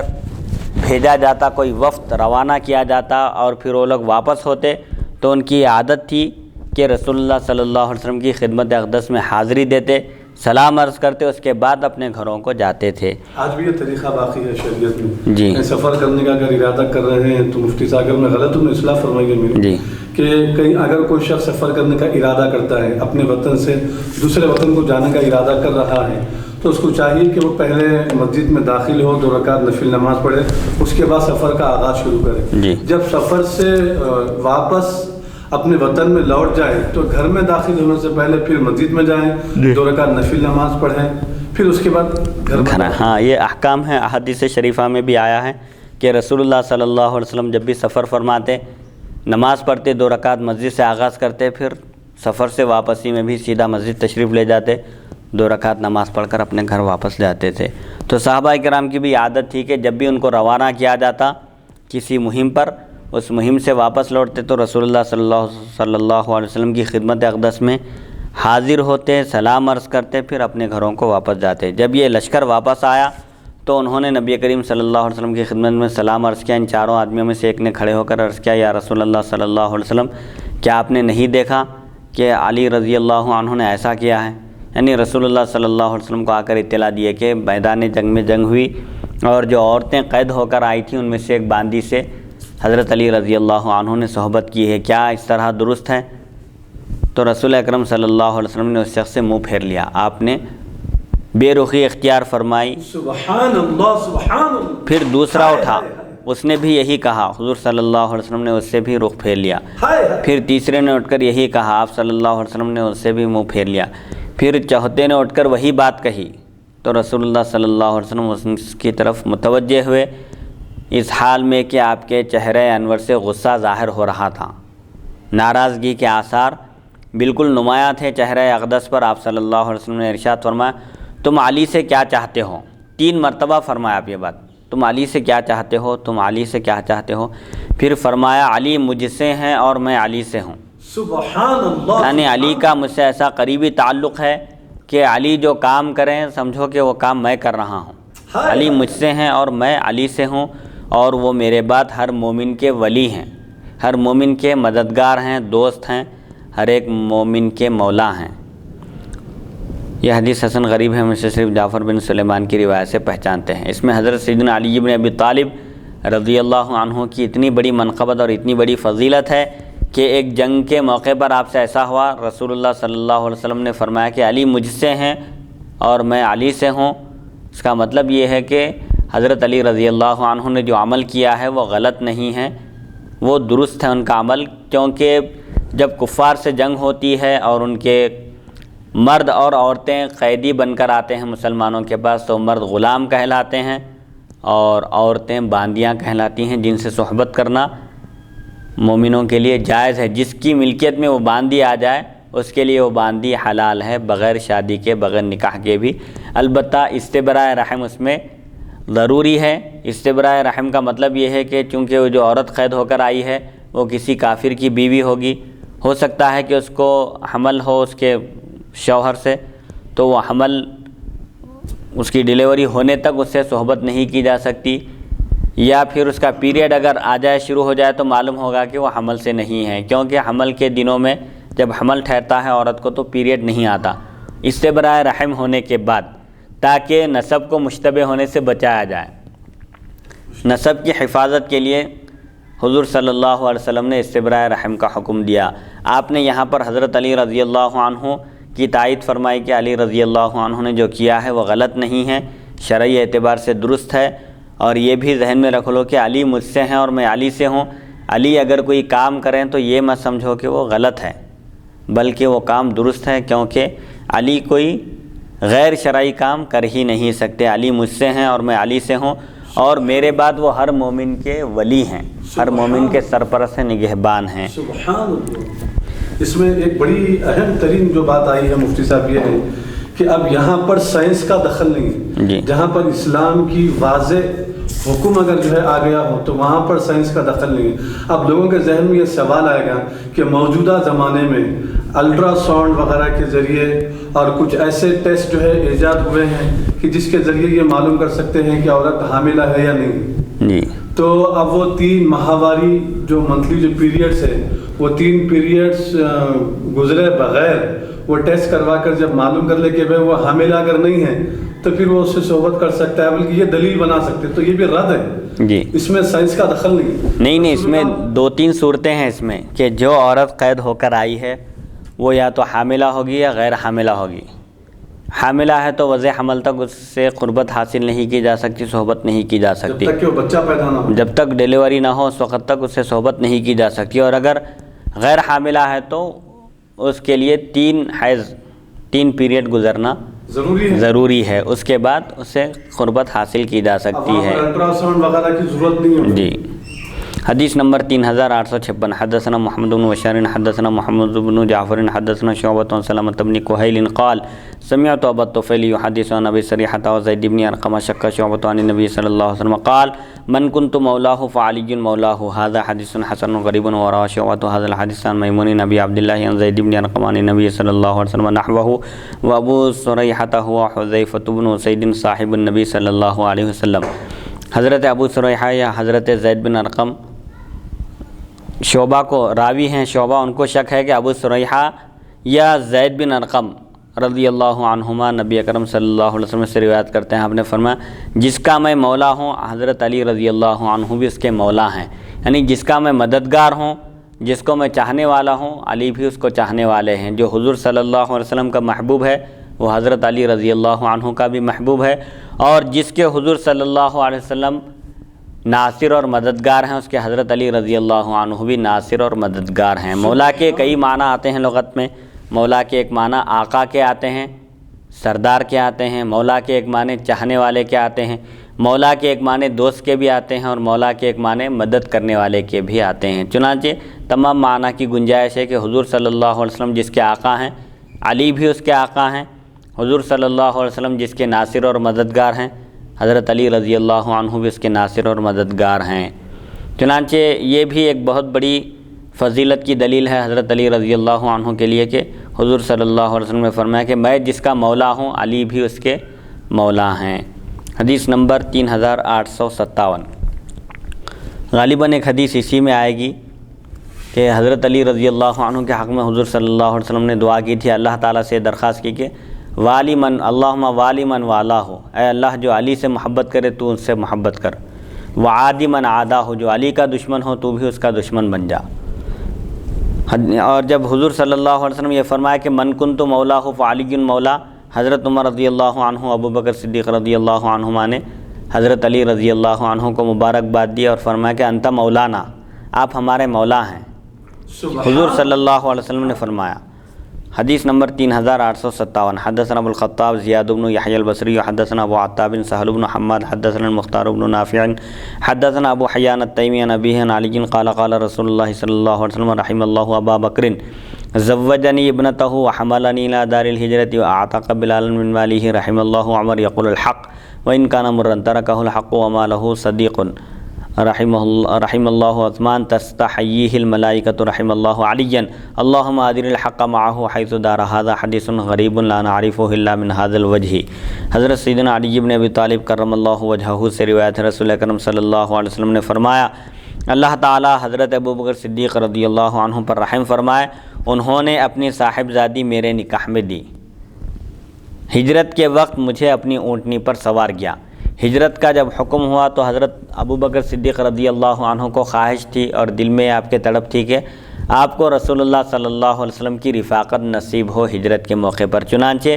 آپ کی یہ خواہش پوری ہوئی، حضور صلی اللہ علیہ وسلم ایک ایسے وقت حضرت ابو بکر صدیق رضی اللہ عنہ کے پاس تشریف لے گئے جس وقت میں عام طور پر آپ تشریف نہیں لے جاتے تھے، تو حضرت ابو بکر صدیق رضی اللہ عنہ سمجھ گئے کہ ہجرت کا حکم ہوا ہے، اسی لیے رسول اللہ صلی اللہ علیہ وسلم تشریف لائے ہیں۔ چنانچہ آپ نے 2 اونٹ خریدے، ایک رسول اللہ صلی اللہ علیہ وسلم کی سواری کے لیے اور ایک اپنے لیے، لیکن رسول اللہ صلی اللہ علیہ وسلم نے حضرت ابو بکر صدیق رضی اللہ عنہ نے جو اونٹ خریدا تھا آپ نے اس کی قیمت ادا کر دی اور حضرت ابو بکر صدیق رضی اللہ عنہ کے ساتھ آپ مکہ مکرمہ سے مدینہ منورہ کی طرف ہجرت فرمائے۔ تو ابو بکر صدیق رضی اللہ عنہ کے فضائل اور کمالات بیان کرتے ہوئے فرماتے ہیں کہ انہوں نے اپنی صاحبزادی میرے نکاح میں دی، حضرت عائشہ صدیقہ رضی اللہ عنہا سے میرا نکاح کیا اور میرے ساتھ دارالہجرہ کی طرف چلے، یعنی مدینہ منورہ مدینہ طیبہ کی طرف ہجرت کا جب حکم ہوا تو انہیں میری رفاقت کا شرف حاصل ہوا اور انہوں نے اپنے مال سے بلال رضی اللہ عنہ کو آزاد کیا۔ بلال رضی اللہ عنہ امیہ بن خلف ایک سخت کافر تھا، اس کے آپ غلام تھے اور آپ نے غلامی کی حالت میں ہی اسلام قبول کیا تھا، تو وہ آپ کا آقا امیہ بن خلف آپ کو بے انتہا تکلیف پہنچایا کرتا تھا۔ سخت گرما کے موسم میں عرب کی تپتی ہوئی ریت پر آپ کو برہنہ لٹاتا تھا اور مارتا تھا، لیکن آپ یعنی بغیر کپڑوں کے ریت پر لٹا کر آپ کو کوڑوں سے مارا کرتا تھا، تب بھی آپ کی زبان سے احد احد کا لفظ نکلتا تھا کہ اللہ ایک ہے۔ بہرحال بلال رضی اللہ عنہ پر جب مظالم ڈھائے گئے تو حضرت ابو بکر صدیق رضی اللہ عنہ نے اپنے پیسوں سے حضرت بلال رضی اللہ عنہ کو آزاد کرایا۔ اللہ تعالیٰ عمر رضی اللہ عنہ پر رحم کرے، وہ حق بات کہتے ہیں اگرچہ کہ وہ کڑوی ہو۔ حق بات نے ان کی یہ حالت کر دی کہ اب ان کا کوئی دوست نہیں رہا، یعنی حضرت عمر رضی اللہ عنہ حق بات کہتے ہیں اگرچہ کہ سامنے والے کو بری معلوم ہو، اگرچہ کہ وہ کڑوی لگے، وہ حق کا ساتھ نہیں چھوڑتے۔ حق بات کہنے کی وجہ سے ان کا کوئی دوست نہیں رہا، یعنی پرواہ بھی نہیں کرنا چاہیے۔ ہاں، اس کی پرواہ نہیں کرنا چاہیے، کیونکہ جو وہ حق بات کہتا ہے دنیا اس کا ساتھ چھوڑ دیتی ہے، لیکن جو حق کہتا ہے اللہ سبحانہ و تعالیٰ کی مدد اس کے شامل حال ہوتی ہے، اس کو لوگوں کی پرواہ اور ان کی فکر نہیں کرنا چاہیے۔ اللہ تعالیٰ حضرت عثمان پر رحم فرمائے، ان سے فرشتے بھی حیا کرتے ہیں۔ سیدنا عثمان بن عفان رضی اللہ عنہ کی ذات گرامی میں حیا کی صفت غالب تھی۔ حضور صلی اللہ علیہ وسلم ایک مرتبہ آرام فرما رہے تھے، لیٹے ہوئے تھے اور کپڑے آپ کا تہبند مبارک تھوڑا سا اوپر ہٹا ہوا تھا، ٹخنوں کے نیچے تھا، گھٹنے کے نیچے تھا، لیکن تھوڑا سا اٹھا ہوا تھا۔ حضرت عائشہ صدیقہ رضی اللہ عنہا بھی وہاں پر بیٹھی ہوئی تھی۔ حضور صلی اللہ علیہ وسلم کے پاس ابو بکر صدیق رضی اللہ عنہ حاضر ہوئے حضور صلی اللہ علیہ وسلم ویسے ہی لیٹے رہے اور فرمایا کہ ابو بکر کو اجازت دے دو۔ پھر جب حضرت عمر آئے تو عائشہ صدیقہ رضی اللہ عنہا پردہ کی۔ حضور صلی اللہ علیہ وسلم نے حضرت عمر کو بھی اجازت دے دیا، آپ ایسے ہی لیٹے رہے بدستور۔ پھر جب حضرت عثمان رضی اللہ عنہ حاضر ہوئے آپ کی خدمت میں اور آپ سے عرض کیا گیا کہ عثمان آئے ہیں، تو آپ نے تہبند کو برابر کیا، اس کے بعد آپ کو آنے کی اجازت مرحمت فرمائی اور فرمایا کہ جو آئے ہیں صاحب ان سے اللہ کے فرشتے بھی حیا محسوس کرتے ہیں، ان کی طبیعت میں حیا غالب ہے۔ تو حضرت سیدنا عثمان بن عفان رضی اللہ عنہ سے اللہ کے فرشتے بھی حیا کرتے ہیں۔ اللہ تعالی حضرت علی پر رحم فرمائے، اے اللہ حضرت علی جدھر رخ کریں حق کا رخ بھی ادھر ہو جائے، سبحان اللہ، جہاں علی رہیں وہاں حق رہے۔ حق اور علی رضی اللہ عنہ دونوں جدا نہیں ہوں گے، جہاں جہاں علی رہیں گے وہاں پر حق رہے گا۔ حدیث نمبر 3858 حدثنا سفیان بن وکیع۔ یہ حیا کا تھوڑی سی تعریف فرمائیں۔ حیا کا مطلب یہ ہے کہ انسان اپنے جن جسمانی اعضاء کو چھپانے کا حکم ہے شریعت میں۔ مرد کے لیے ستر صرف کمر سے لے کر گھٹنوں کے نیچے تک ہے، اتنا حصہ چھپانا فرض ہے۔ البتہ پورا لباس پہننا یہ سنت ہے۔ اگر کوئی شخص صرف کمر سے لے کر گھٹنے کے نیچے تک کپڑے پہنے تو عذر شرع بحیثیت فرض اس کی ذمہ داری ادا ہو گئی، لیکن جو با حیا لوگ ہوتے ہیں مکمل لباس پہنتے ہیں، اپنے جسم کو مکمل چھپاتے ہیں، اور عورتوں کے لیے ستر یہ ہے کہ ان کا پورا جسم ڈھکا رہے، حتیٰ کہ سر کے بال بھی ستر میں داخل ہیں، ان کو بھی چھپانا چاہیے۔ برقعے کے اندر رکھ کر باہر نکلیں تو سر کے بالوں کو بھی چھپانے کا حکم ہے۔ عورتیں صرف اپنی آنکھیں دکھائیں، یعنی صرف عورتوں کی آنکھیں اور دونوں ہاتھ اور دونوں پیر ستر میں داخل نہیں ہیں۔ البتہ اگر کوئی عورت پیر میں ٹخنوں کے نیچے والے، ٹخنوں کے نیچے تک ہے عورتوں کے لیے ستر، مردوں کے لیے ٹخنوں کے اوپر ہونا ہے، پائجامہ لنگی تہبند جو بھی ہو، لیکن عورتوں کے لیے ٹخنے بھی چھپے ہوئے ہونا ہے، یہ ستر فرض ہے۔ اور اگر کوئی عورت اب ہاتھوں کو بھی چھپانا چاہے تو یہ اس کے لیے اور بہت اچھی بات ہے کہ غیر محرم کوئی دوسرا آدمی اس کے ہاتھوں کو بھی نہ دیکھ سکے، جیسے عام طور پر دستانے پہنتی ہیں بعض عورتیں، اور پیروں میں پیتابے پہنتے ہیں تاکہ کسی مرد کی نظر نہ پڑ سکے پیروں پر اور ہاتھوں پر۔ اگرچہ کہ شرعاً ہاتھ اور پیر اور آنکھیں ستر میں داخل نہیں ہیں، لیکن اگر ان کو بھی چھپانے کا اہتمام کرے تو یہ بہت اچھی چیز ہے۔ حیا کا مطلب کیا ہے؟ حیا وہ ہے جو انسان کو برائی سے روک دے۔ ایک صاحب اپنے ایک دوست کو حیا کے بارے میں نصیحت کر رہے تھے، تو حضور صلی اللہ علیہ وسلم نے فرمایا کہ ان کو حیا کے بارے میں نصیحت مت کرو، کیونکہ حیا ایمان کا ایک جز ہے اور ایمان کی ایک شاخ ہے۔ ہر مومن حیا والا ہونا چاہیے۔ جو بندہ حیا والا ہوتا ہے وہ گناہوں سے باز رہتا ہے۔ اسی لیے حضور صلی اللہ علیہ وسلم نے فرمایا کہ جب حیا نہ ہو تو جو چاہے کرو۔ جس آدمی کے اندر حیا ہوتی ہے وہ بے حیائی سے بچتا ہے اور لوگوں کے سامنے علانیہ گناہ کرنے سے بچتا ہے۔ اسی لیے احادیث شریفہ میں آیا ہے قیامت کے قریب بے حیائی اتنی عام ہو جائے گی کہ لوگ برسر عام لوگوں کے سامنے زنا کریں گے، صحبت کریں گے، جماع کریں گے۔ تو اس وقت حیا والا شخص وہ ہوگا جو یہ کہے کہ کم سے کم تم گناہ کر رہے ہو یہ غلط ہے، لیکن کم سے کم علانیہ تو مت کرو، چھپ کر کرو، پردہ کرو۔ یہ کہنے والا بھی اس وقت حیا والا آدمی ہوگا۔ تو قیامت کے قریب جانوروں کے جیسا لوگ زنا کریں گے، صحبت کریں گے، جس طرح گدھے کرتے ہیں برسر عام لوگوں کے سامنے، ایسا ماحول پیدا ہو جائے گا۔ ایسے ماحول میں بھی جو شخص ان سے یہ کہے گا کہ تم گناہ کر رہے ہو، حرام ہے یہ، لیکن کم سے کم اس میں تو ستر کرو، برسر عام کرنے کے بجائے، علانیہ کرنے کے بجائے چھپ کر تو کرو، ایسا کہنے والا شخص بھی حیا والا ہوگا۔ جس کے اندر حیا ہوگی وہ ایسا کہے گا۔ حدیث نمبر 3858 حدثنا سفیان بن وکیع حدثنا ابی عن شریک بن منصور عن ربیعی بن حراش قال حدثنا علی بن ابی طالب بالرحبة فقال لما كان يوم الحديبية خرج إلينا ناس من المشركين فيهم سهيل بن عمرو وناس من رؤساء المشركين فقالوا يا رسول الله خرج إليك ناس من أبنائنا وإخواننا وأرقائنا وليس لهم فقه في الدين وإنما خرجوا من أموالنا وضياعنا فرددهم إلينا فإن لم يكن لهم فقه في الدين سنفقههم. فقال النبي صلى الله عليه وسلم يا معشر قريش لتنتهن أو ليبعثن الله عليكم من يضرب رقابكم بالسيف على الدين قد امتحن الله قلوبهم على الإيمان. قالوا من هو يا رسول الله؟ فقال له أبو بكر من هو يا رسول الله؟ وقال عمر من هو يا رسول الله؟ قال هو خاصف النعل وكان أعطى عليا نعله يخصفها. قال ثم التفت إلينا علي فقال إن رسول الله صلى الله عليه وسلم قال من كذب علي متعمدا فليتبوأ مقعده من النار. هذا حديث حسن صحيح غريب لا نعرفه إلا من هذا الوجه من حديث ربيعي عن علي. ربیعی بن حراش رضی اللہ عنہ سے روایت حضرت علی رضی اللہ عنہ نے ہم سے مقام رحبہ میں ارشاد فرمایا صلح حدیبیہ کے دن مشرکین کے کچھ لوگ جن میں سہیل بن عمرو اور کئی دوسرے رؤساء قریش تھے ہمارے پاس آئے اور کہنے لگے یا رسول اللہ صلی اللہ علیہ وسلم آپ کے پاس ہمارے بیٹوں بھائیوں اور غلاموں میں سے کچھ لوگ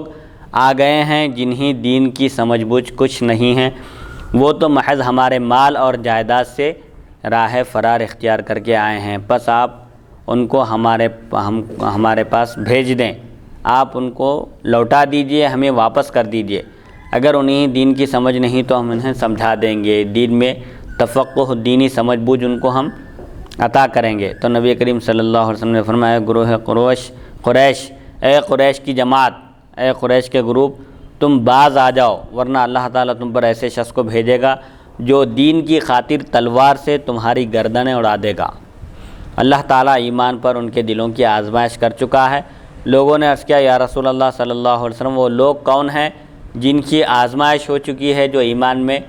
ثابت قدم ہیں، استقامت کا مظاہرہ کر کے اللہ کے پاس اجر و انعام کے مستحق قرار پا چکے ہیں؟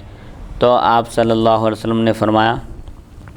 لوگوں نے عرض کیا یا رسول اللہ صلی اللہ علیہ وسلم وہ لوگ کون ہیں؟ تو آپ نے فرمایا حضرت ابو بکر صدیق رضی اللہ عنہ۔ اچھا، فقال له ابو بکر صدیق رضی اللہ عنہ نے دریافت کیا یا رسول اللہ صلی اللہ علیہ وسلم وہ کون لوگ ہیں جن کی ایمان پر آزمائش ہو چکی ہے اور وہ لوگ امتحان میں کامیاب ہو چکے ہیں؟ تو رسول اللہ صلی اللہ علیہ وسلم نے فرمایا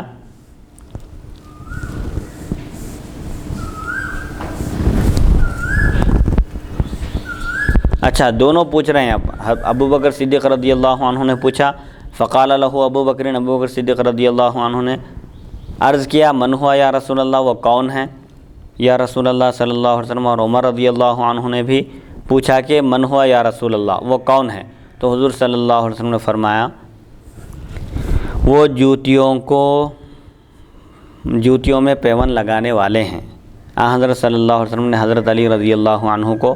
اپنی نعلین مبارک مرمت کے لیے دی تھی۔ رسول اللہ صلی اللہ علیہ وسلم کے نعلین مبارک کو سینا تھا، کچھ کام تھا نعلین مبارک کا، تو حضرت علی رضی اللہ عنہ کے حوالے آپ نے فرمائے تھے، اور حضرت علی رضی اللہ عنہ نعلین سی رہے تھے، حضور صلی اللہ علیہ وسلم کے نعلین درست کر رہے تھے۔ تو آپ نے فرمایا کہ جن کی ایمان پر آزمائش ہو چکی ہے وہ علی رضی اللہ عنہ ہیں، اب ان سے بڑھ کر اور کیا چاہیے؟ حضرت ربیعی بن حراش فرماتے ہیں پھر حضرت علی رضی اللہ عنہ میری طرف متوجہ اور فرمایا نبی اکرم صلی اللہ علیہ وسلم نے ارشاد فرمایا جو آدمی مجھ پر عمدن جھوٹ بولے اسے اپنا ٹھکانہ جہنم میں بنانا چاہیے۔ یعنی جو رسول اللہ صلی اللہ علیہ وسلم کی حدیث کے بارے میں جھوٹ سے کام لیتا ہے، یعنی جو رسول اللہ صلی اللہ علیہ وسلم نے ارشاد نہیں فرمائے وہ آپ کا ارشاد ہے، آپ کی حدیث ہے کہہ کر آپ کی طرف منسوب کر کے بیان کرتا ہے، حالانکہ وہ جانتا ہے کہ وہ آپ کی حدیث نہیں ہے، تو ایسے شخص کا ٹھکانہ جہنم ہے۔ یعنی عمدن جو جھوٹ باندھے رسول اللہ صلی اللہ علیہ وسلم پر، یہ معمولی بات نہیں ہے۔ کسی ایک عام آدمی کے خلاف اگر جھوٹ کہے تو وہ بھی جھوٹ ہے، حرام ہے، لیکن رسول اللہ صلی اللہ علیہ وسلم پر جھوٹ باندھنا، آپ کی طرف کسی حدیث شریف کسی حدیث کی نسبت کرنا جو آپ نے بیان نہیں فرمائی تھی، یہ جانتے بوجھتے کہ وہ آپ کی حدیث نہیں ہے، معلوم رکھتے ہوئے دانستہ طور پر اگر کوئی ایسا کر رہا ہے تو اس کا ٹھکانہ جہنم ہے۔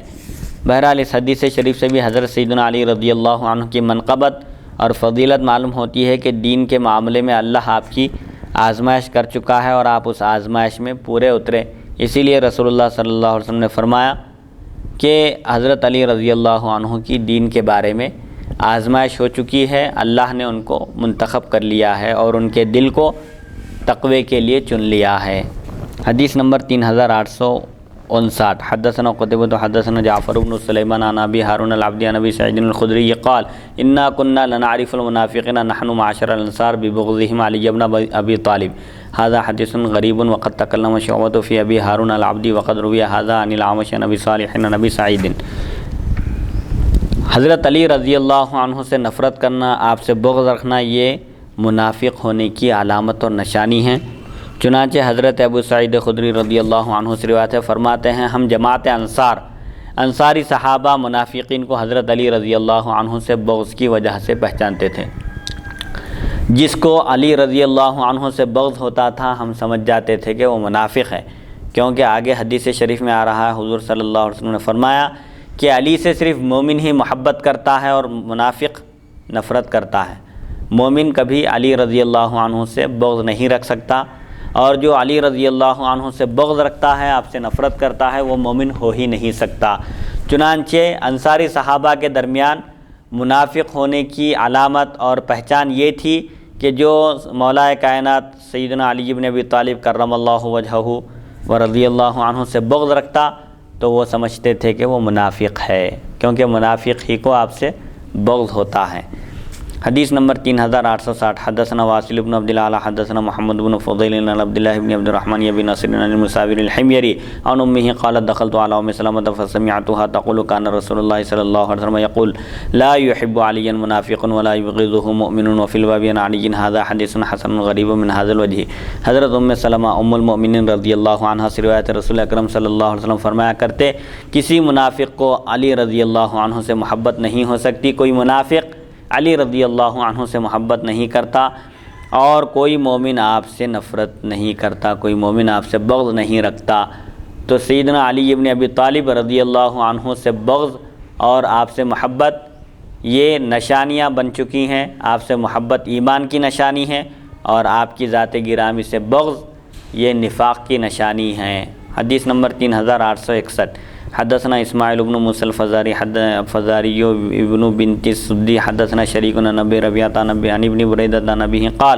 قال رسول اللہ صلی اللہ علیہ وسلم ان اللہ امرنی بحب اربعۃ واخبرنی انه يحبهم قیل یا رسول اللہ سمیہم لنا قال علی منهم یقول ذلك ثلاثا وابو ذر والمقداد والسلمان وامرنی بحبهم واخبرنی انه يحبهم هذا حدیث حسن غریب لا نعرفه الا من حدیث شریک۔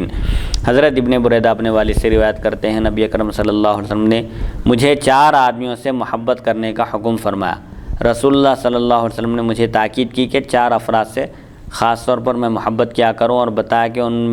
کہ میں بھی ان 4 میں سے محبت کرتا ہوں۔ اچھا، رسول اللہ صلی اللہ علیہ وسلم نے بریدہ رضی اللہ عنہ کو تاکید کی،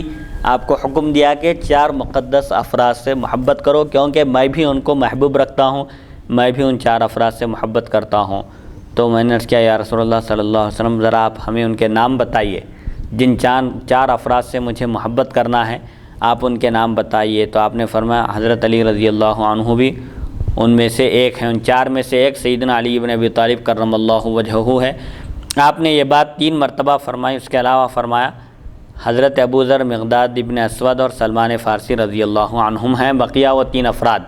جن 4 افراد سے محبت کرنے کا رسول اللہ صلی اللہ علیہ وسلم نے حکم دیا اور فرمایا کہ میں بھی ان سے محبت کرتا ہوں، میں بھی ان کو محبوب رکھتا ہوں، وہ 4 افراد میں علی رضی اللہ عنہ بھی شامل ہیں۔ 3 مرتبہ آپ نے یہ بات بیان کی اور پھر 3 افراد کے نام بھی بیان کیے کہ وہ ابو ذر غفاری ہیں، مقداد ابن اسود ہیں اور سلمان فارسی ہیں۔ اللہ تعالیٰ نے مجھے ان سے محبت کرنے کا حکم دیا اور بتلایا کہ اللہ تعالیٰ بھی ان کو محبوب رکھتا ہے۔ تو یہ بڑی منقبت ہے، بڑی فضیلت ہے ان 4 صحابہ کے لیے خاص طور پر کہ اللہ بھی ان سے محبت کرتا ہے، اللہ بھی ان کو محبوب رکھتا ہے، رسول اللہ صلی اللہ علیہ وسلم بھی ان کو محبوب رکھتے ہیں، وہ بھی اللہ سے محبت کرتے ہیں اور اللہ بھی ان سے محبت کرتا ہے۔ حدیث نمبر 3862، حدثنا اسماعیل بن موسیٰ حدثنا شریک بن ابی اسحاق عن حبشی بن جنادۃ قال قال رسول اللہ صلی اللہ علیہ وسلم علی منی وانا من علی ولا یؤدی عنی الا انا او علی ھذا حدیث حسن غریب صحیح۔ حضرت حبشی بن جنادہ سے روایت ہے کہ رسول اکرم صلی اللہ علیہ وسلم نے ارشاد فرمایا علی مجھ سے ہیں اور میں علی سے ہوں، اور میری طرف سے میرے اور علی کے سوا کوئی دوسرا ادا نہیں کر سکتا۔ یعنی حضرت علی رضی اللہ عنہ کو حضور صلی اللہ علیہ وسلم نے اپنا نائب قرار دیا اور فرمایا کہ میں علی سے ہوں اور علی مجھ سے ہیں، جو کام میں کر سکتا ہوں علی کر سکتے ہیں، اور جو کام میری طرف سے ادا کیا جانا ہے وہ یا تو میں ادا کر سکتا ہوں یا پھر علی رضی اللہ عنہ میرے جانشین خلیفہ بن سکتے ہیں۔ سبحان اللہ۔ یہ بھی ایک بڑی منقبت ہے حضرت علی رضی اللہ عنہ کے لیے۔ چنانچہ ایک واقعہ بھی بیان کیا جاتا ہے کہ ایک شخص کو حضور صلی اللہ علیہ وسلم کچھ دینے کا وعدہ فرمائے تھے۔ اتفاق سے رسول اکرم صلی اللہ علیہ وسلم کا وصال باکمال ہوا۔ وہ شخص آیا، ابو بکر صدیق رضی اللہ عنہ نے اعلان فرمایا مجمع میں کہ اگر حضور صلی اللہ علیہ وسلم نے کسی سے وعدہ فرمایا تھا یا کچھ عطا کرنے کا آپ نے تیقن دیا تھا تو وہ شخص آئے اور اس شخص کو عطا کیا جائے گا۔ چنانچہ ایک شخص اٹھ کر کھڑے ہو کر عرض کیے کہ رسول اللہ صلی اللہ علیہ وسلم نے مجھے ایسا، اس طرح انہوں نے ہاتھ اٹھا کر بتایا کہ ایسا 3 پسو مجھے دینے کا آپ نے وعدہ فرمایا تھا۔ تو حضرت علی رضی اللہ عنہ کے دستے مبارک سے عطا کیے گئے اور کہا گیا کہ علی رضی اللہ عنہ کا پسو آپ کے دستے مبارک سے جتنا دیا جا رہا ہے اتنا ہی رسول اللہ صلی اللہ علیہ وسلم کے دستے مبارک سے بھی دیا جاتا تھا، یعنی آپ جتنا اٹھا کر دیتے تھے اتنا ہی رسول اللہ صلی اللہ علیہ وسلم بھی اٹھا کر دیا کرتے تھے۔ حدیث نمبر 3863 حدثنا یوسف بن موسیٰ القطان البغدادی حدثنا علی بن قادم حدثنا علی بن صالح بن حی عن حکیم بن جبیر جمیع بن عمیر التیمی علی بن عمر قال آخر رسول اللہ صلی اللہ علیہ وسلم بین اصحابہ فجاء علی تدمع عیناہ فقال یا رسول اللہ آخیت بین اصحابک ولم تواخی بینی وبین احد فقال له رسول اللہ صلی اللہ علیہ وسلم انت اخی فی الدنیا والآخرہ ھذا حدیث غریب وفیہ عن زید بن ابی اوفا۔ ہجرت کے موقع پر رسول اللہ صلی اللہ علیہ وسلم جب مکہ مکرمہ سے مدینہ منورہ کی طرف اللہ کے حکم سے ہجرت فرمائے تو آپ نے وہاں پہنچنے کے بعد مدینہ طیبہ میں انصاری صحابہ اور مہاجرین صحابہ کے درمیان مواخات قائم فرمائی۔ ایک مہاجر صحابی کو دوسرے انصاری صحابی کا آپ نے بھائی بنا دیا، اس حیثیت سے کہ وہ انصاری صحابی مہاجر صحابی کو اپنے ساتھ شریک کرے، کیونکہ صحابہ ہجرت کیے تھے، گھر بار سب چھوڑ دیے تھے، ان کے ساتھ نہ دولت تھی، نہ گھر بار تھا، نہ کوئی اور چیز تھی دنیاوی راحت کی، بالکل تنے تنہا صحابہ کرام مدینہ منورہ ہجرت کیے تھے، اور انصاری صحابہ نے بھی فراغ دلی کا مظاہرہ کیا، اور حضور صلی اللہ علیہ وسلم نے جو مواخات قائم فرمائی پوری دنیا میں اس کی مثال نہیں مل سکتی۔ چنانچہ انصاری صحابہ نے فراغ دلی کا بھی جو مظاہرہ کیا، اگر کسی انصاری صحابی کے 2 گھر تھے تو انہوں نے ایک گھر ایک مہاجر صحابی کو دے دیا اپنے، جن کو حضور صلی اللہ علیہ وسلم نے ان کا بھائی بنایا تھا۔ حتیٰ کہ اگر کسی کی 2 بیویاں تھیں تو انہوں نے مہاجر صحابی سے کہا کہ ان دونوں میں سے آپ کو جو پسند ہو اور بتائیے، میں ان کو طلاق دے دوں گا، پھر ان کی عدت گزرنے کے بعد آپ شادی کر لیجئے ان سے۔ تو اس طرح حضور صلی اللہ علیہ وسلم نے بھائی چارہ قائم فرمایا، آپ نے ایک مہاجر صحابی کو دوسرے انصاری صحابی کا بھائی قرار دیا۔ اسی ضمن میں حدیث شریف ہے، حضرت علی رضی اللہ عنہ حضور صلی اللہ علیہ وسلم کی خدمت اقدس میں حاضر ہوئے اس حال میں کہ آپ کی آنکھوں سے آنسو بہہ رہے تھے، اور عرض کیا کہ آپ نے اپنے صحابہ کے درمیان مواخات قائم فرمائی، لیکن مجھے مواخات یعنی ایک صحابی کو، ایک مہاجر صحابی کو مکے سے جو ہجرت کر کے آئے ان کو ایک انصاری صحابی کے ساتھ جوڑ دیا، آپ نے ان کا بھائی بنا دیا، ان کے ساتھ ان کی ملکیت میں شریک کر دیا، لیکن مجھے کسی کا بھائی نہیں بنایا۔ تو حضرت صلی اللہ علیہ وسلم نے فرمایا کہ تم میرے بھائی ہو دنیا میں بھی اور آخرت میں بھی۔ سبحان اللہ سبحان اللہ۔ حضرت عبداللہ بن عمر رضی اللہ عنہ سے روایت ہے، رسول اکرم صلی اللہ علیہ وسلم نے صحابہ کرام کے درمیان بھائی چارہ قائم فرمایا، ایک مکی صحابی کو ایک مدنی صحابی کا آپ نے بھائی بنا دیا، ان کے ساتھ شامل کر دیا، ان کے کاروبار میں، ان کی ملکیت میں، ان کے گھر بار میں، ہر چیز میں ان کو شریک کر دیا۔ تو حضرت علی رضی اللہ عنہ اس حالت میں حاضر ہوئے کہ آپ کی آنکھوں سے آنسو بہہ رہے تھے، آ کر عرض کیا یا رسول اللہ صلی اللہ علیہ وسلم، آپ نے تو صحابہ کرام کے درمیان بھائی چارہ قائم فرمایا، لیکن مجھے کسی کا بھائی نہیں بنایا۔ تو رسول اکرم صلی اللہ علیہ وسلم نے فرمایا تم دنیا و آخرت میں میرے بھائی ہو۔ یہ حدیث حسن غریب ہے، اور اس باب میں زید بن ابی اوفا سے بھی روایت مذکور ہے، لیکن اس میں امت کے لیے تعلیم یہ ہے، رسول اللہ صلی اللہ علیہ وسلم نے حضرت علی رضی اللہ عنہ سے فرمایا کہ تم میرے بھائی ہو، دنیا میں بھی اور آخرت میں بھی۔ لیکن کبھی کسی صحابی نے رسول اللہ صلی اللہ علیہ وسلم کو بھائی نہیں کہا، بلکہ جو رشتہ دار تھے وہ بھی رشتے کو ہٹا کر اللہ کا رسول کہتے تھے، اللہ کے نبی کہہ کر احترام کرتے تھے۔ فاطمہ رضی اللہ عنہا بھی یا رسول اللہ کہا کرتی تھی، ازواج مطہرات بھی رسول اکرم صلی اللہ علیہ وسلم کا مکمل احترام کرتی تھی۔ حضرت عمر رضی اللہ عنہ سے بھی حضور نے فرمایا، اس سے پہلے ایک حدیث شریف گزر چکی ہے، حضرت عمر رضی اللہ عنہ عمرے کے لیے جا رہے تھے، رسول اللہ صلی اللہ علیہ وسلم کی خدمت میں حاضر ہو کر عرض کیا تو آپ نے فرمایا کہ اے میرے بھائی مجھ کو اپنی دعا میں نہ بھولنا۔ تو حضور بھائی فرمایا حضرت عمر کو، لیکن کبھی عمر رضی اللہ عنہ نے یہ نہیں کہا کہ حضور میرے بھائی ہیں، بلکہ آپ نے برسر عام تمام لوگوں کے سامنے ممبر پر کھڑے ہو کر کہا کہ کنت عبدہ و خادمہ، میں رسول اللہ صلی اللہ علیہ وسلم کا غلام اور خادم ہوں۔ حالانکہ آپ رشتے کے اعتبار سے حضور صلی اللہ علیہ وسلم کے خسر بھی ہوتے ہیں، لیکن کبھی بھی جو رشتہ دار تھے انہوں نے رشتہ داری کے ساتھ نسبت نہیں کی، بلکہ انہوں نے عبدیت اور خادمیت کی نسبت کو اپنے لیے سب سے بڑا شرف سمجھا کہ حضور صلی اللہ علیہ وسلم کی خدمت کا شرف ہم کو حاصل ہوا، آپ کی غلامی کا شرف حاصل ہے، اس سے بڑھ کر کوئی اور شرف دنیا میں نہیں ہے، اسی شرف پر ہم کو ناز ہے۔ تو وہ لوگ جو نعوذ باللہ من ذالک حضور صلی اللہ علیہ وسلم کو بھائی کہتے ہیں، اپنا بڑا بھائی کہتے ہیں، ان کو نصیحت حاصل کرنا چاہیے، عبرت حاصل کرنا چاہیے۔ صحابہ کرام جو صف اول کے مسلمان ہیں، جن کی تقلید کرنے کا اللہ تعالیٰ نے حکم دیا ہے، آمنو کما آمن الناس، ایمان لاؤ جیسا کہ لوگ ایمان لائے۔ تو ناس سے عام لوگ مراد نہیں ہیں، بلکہ صحابہ کرام مراد ہیں۔ صحابہ کا جیسا عقیدہ اختیار کرو کہ صحابہ کا عقیدہ حضور صلی اللہ علیہ وسلم کے بارے میں کیا تھا۔ کبھی کسی صحابی نے حضور صلی اللہ علیہ وسلم کو بھائی نہیں کہا۔ اسی لیے امتیوں کو بھی چاہیے کہ وہ اپنی نسبت اخوت کے بجائے امتی کی حیثیت سے اپنے آپ کو پیش کریں اور یہ کہیں کہ ہم رسول اللہ صلی اللہ علیہ وسلم کے ادنا غلام اور خادم ہیں۔ ہمارے لیے یہی نسبت سب سے بڑی نسبت ہے کہ رسول اللہ صلی اللہ علیہ وسلم کے ہم خادم ہیں اور آپ کے دین کی خدمت کا اللہ نے ہم کو شرف عطا کیا ہے، ہم کو غلامی پر ناز کرنا چاہیے۔ بہرحال بڑے بڑے صحابہ سے آپ نے جب یہ فرمایا کہ تم میرے بھائی ہو یا اے میرے بھائی فرمایا، تو کبھی کسی صحابی نے حضور صلی اللہ علیہ وسلم کو بھائی نہیں کہا۔ حدیث نمبر 3864، حدثنا سفیان بن وکیع حدثنا عبید اللہ بن وسانی بن عمر عن السدی عن انس بن مالک قال كان عند النبي صلی اللہ علیہ وسلم طیر فقال اللهم ائتني بأحب خلقك إليك يأكل معي هذا الطير فجاء علي فأكل معه۔ هذا حديث غريب لا نعرفه من حديث السدي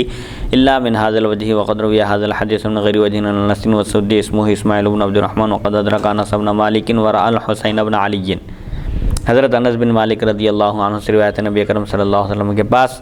پکا ہوا ایک پرندہ رکھا ہوا تھا رسول اللہ صلی اللہ علیہ وسلم کی خدمت میں۔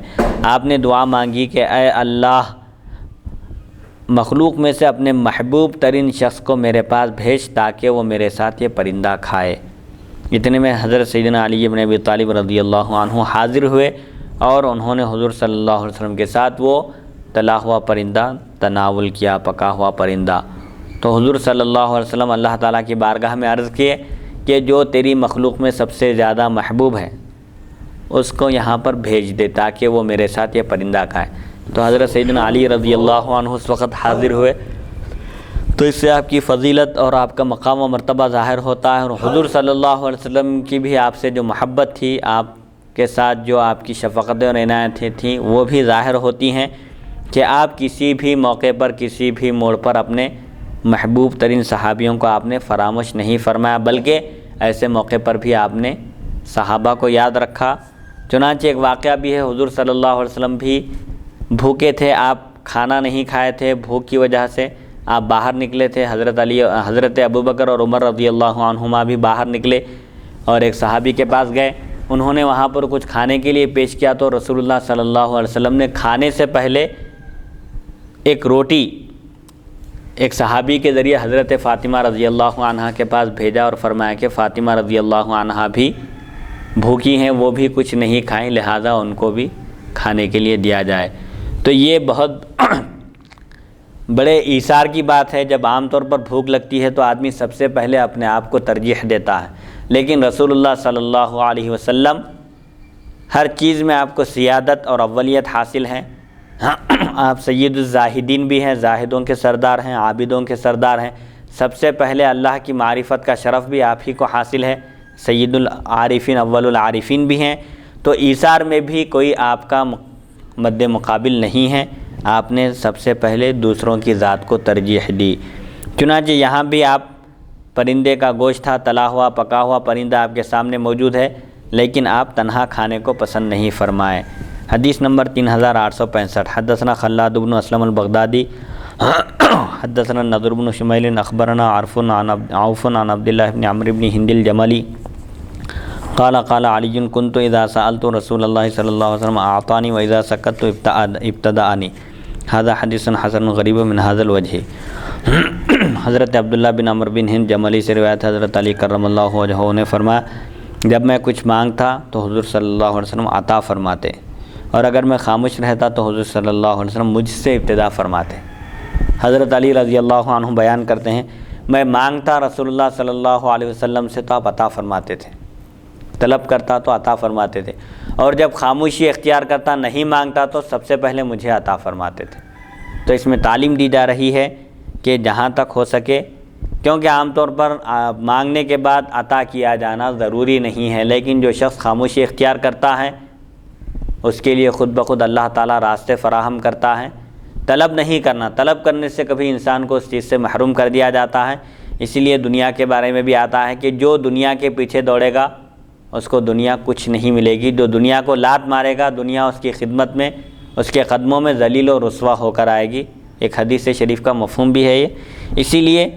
اب اسے یہ بھی معلوم ہوتا ہے کہ حضرت علی رضی اللہ عنہ حضور سے مانگتے تھے۔ تو جو لوگ کہتے ہیں کہ ہر چیز اللہ سے مانگو، حقیقی معنی میں اللہ ہی عطا کرنے والا ہے، یہ ایک عام مومن کا عقیدہ بھی یہی ہوتا ہے۔ ایک جاہل سے جاہل بھی یہ نہیں کہتا کہ اولیاء عطا کرتے ہیں تو خود سے عطا کرتے ہیں، ہرگز نہیں، بلکہ اولیاء بھی اللہ کے محتاج ہیں، اللہ کی عطا سے، اللہ کے حکم سے عطا کرتے ہیں، کبھی وہ اللہ کی مرضی کے خلاف نہیں جاتے۔ تو حضور صلی اللہ علیہ وسلم سے حضرت علی جب بھی مانگا کرتے تھے تو ضرور عطا ہوتا تھا بارگاہ نبوی صلی اللہ علیہ وسلم سے، کیونکہ اللہ تعالیٰ نے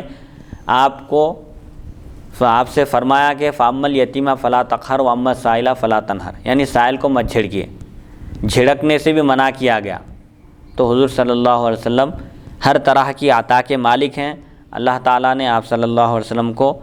ساری دنیا کے خزانے اور کنجیاں عطا فرمائی تھی کہ آپ جس کو جو چاہے عطا کر دیں۔ کسی کو حافظہ عطا کیا، کسی کو فیصلے کی قوت عطا فرمائی۔ چنانچہ حضرت علی رضی اللہ عنہ کو جب آپ نے گورنر بنا کر بھیجنے کا ارادہ ظاہر فرمایا تو علی رضی اللہ عنہ نے عرض کیا کہ میں اپنے اندر فیصلے کی قوت نہیں پاتا۔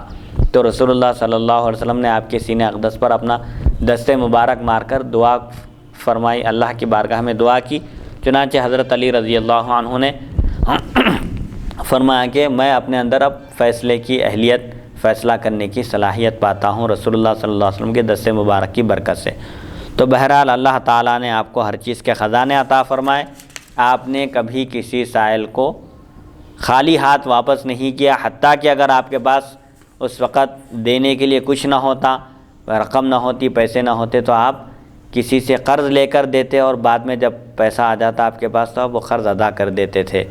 حضرت عمر رضی اللہ عنہ نے ایک مرتبہ ہمدردی سے عرض کیا کہ یا رسول اللہ صلی اللہ علیہ وسلم، اگر آپ کے پاس ہیں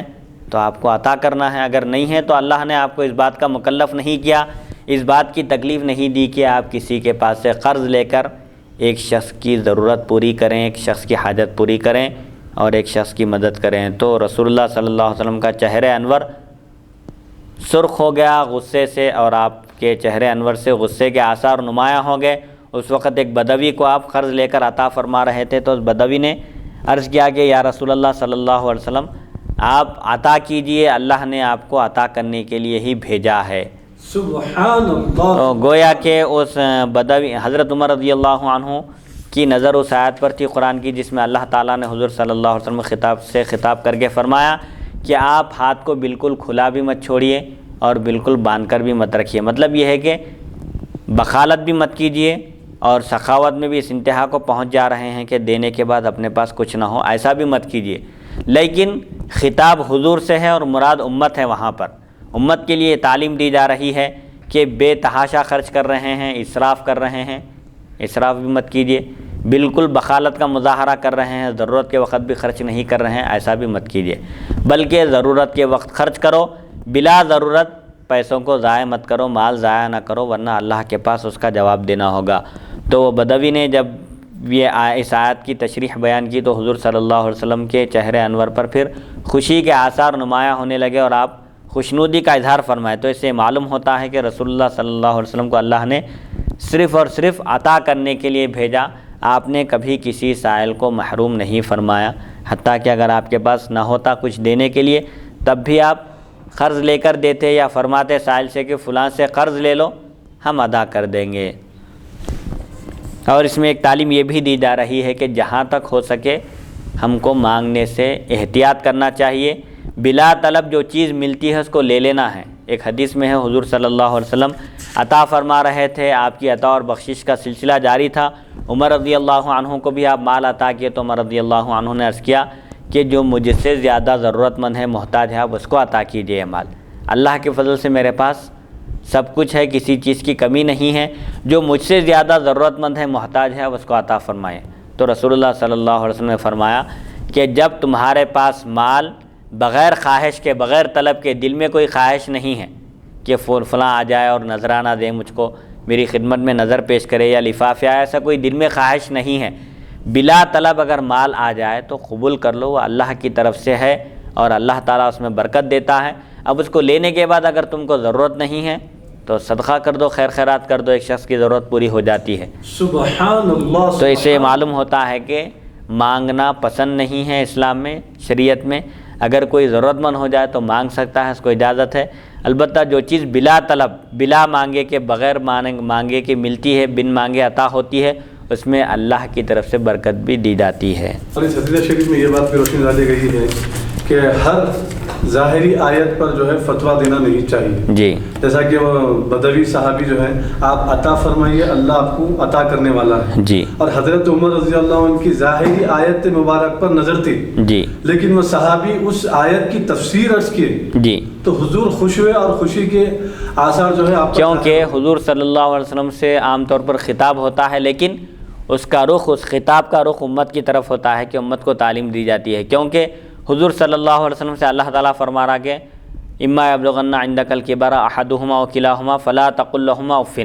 والدین کو اف بھی نہ کہو۔ قرآن نازل ہو رہا ہے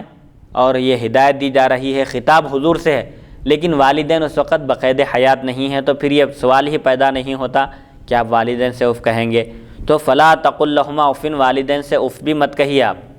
یعنی والدین کے سامنے کوئی ایسی گفتگو مت کریے یا والدین کو کوئی ایسا کلمہ مت کہیے جس سے ان کو تکلیف پہنچے۔ تو حضور صلی اللہ علیہ وسلم کے والدین ہیں ہی نہیں، لیکن اللہ فرما رہا کہ والدین بوڑھے ہو جائیں، بڑھاپے کو پہنچ جائیں دونوں، تو اف بھی نہیں کہنا اور اچھی گفتگو کرو، نرم گفتگو کرو۔ تو خطاب حضور سے ہے لیکن تعلیم امت کو دی جا رہی اس ہے، آیت سے یہ بات ثابت ہوتی ہے۔ حدیث نمبر 3866، حدثنا اسماعیل بن موسیٰ حدثنا محمد بن عمر الرومی حدثنا شریک عن سلمۃ بن کہیل عن سوید بن غفلۃ عن الصنابحی عن علی قال قال رسول اللہ صلی اللہ علیہ وسلم انا دار الحکمۃ وعلی بابها هذا حدیث غریب منکر روى بعضهم هذا الحديث عن شریک ولم يذكروا فيه عن الصنابحی ولا نعرف هذا الحديث عن احد من الثقات غیر شریک وفي الباب عن ابن عباس۔ حضرت علی رضی اللہ عنہ سے روایت ہے، نبی اکرم صلی اللہ علیہ وسلم نے ارشاد فرمایا میں حکمت کا گھر ہوں اور علی رضی اللہ عنہ اس کے دروازہ ہیں۔ حکمت کو پانا ہے تو حضرت علی رضی اللہ عنہ کے توسط سے اس گھر میں داخل ہونا ہے، بغیر دروازے کے کوئی گھر میں داخل نہیں ہو سکتا۔ حکمتوں کو پانا ہے، علوم اور معارف کے اگر خزانے لوٹنا ہے تو حضرت علی رضی اللہ عنہ کے دامن سے بھی وابستہ ہونا ضروری ہے۔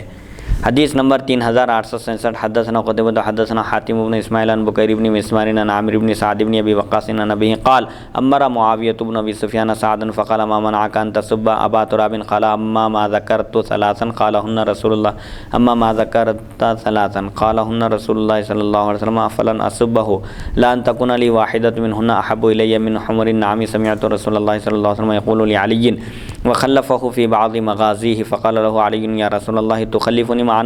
النساء والصبيان